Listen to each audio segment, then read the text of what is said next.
কালি Facebook লাইভত 1 ঘণ্টা মই কৈছো আৰু যদি কিবা কব লাগে মই ফেসবুকৰ জৰিয়তে কম কাৰণ সাংবাদিকসকলৰ আগত কথা কলে সিলেক্টেড পাৰ্সন এটা কাটি তুলি দিয়ে ফলত দেশত বেয়া পৰিবেশৰ সৃষ্টি হ'ব পাৰে সেই কাৰণে এই ঘটনাটোৰ সম্পৰ্কত মই যি কব লাগে ফেসবুকৰ জৰিয়তে কম যাতে গুটে অসমৰ মানুহে কথাখিনি একেলগে শুনিব পাৰে মই একোৱে নকয় এই বিষয়ত আপোনালোকক কব লাগিলে আপোনালোকে সোধা প্ৰশ্নখিনি মই বুজি লম উত্তৰখিনি কিন্তু মই ফেসবুকৰ জৰিয়তে দিম যাতে সকলোৱে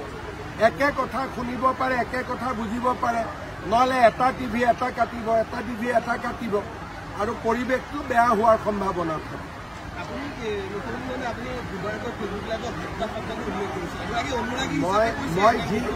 ফেসবুক লাইভত মই যি কৈছো সেইটোৱে আৰু এইটোৰ উত্তৰ যদি কিবা দিব লাগে মই ফেসবুক লাইভতে দিম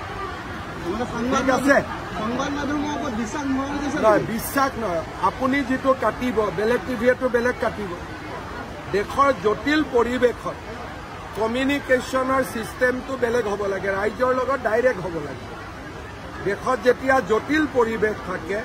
মুখ্যমন্ত্ৰীয়ে ৰাজ্যৰ লগত ডাইৰেক্ট কথা পাতিব লাগে মাধ্যমৰ জৰিয়তে কথা পাতিলে এটা শব্দও যদি এআইৰ জৰিয়তে ড্ৰপ কৰি দিয়ে কি হ'ব পাৰে সিদিনাখনে এখন মানে কান্দি থকা ফটো এখন হাঁহি থকা ফটো কৰি দিলে সেইকাৰণে যেতিয়া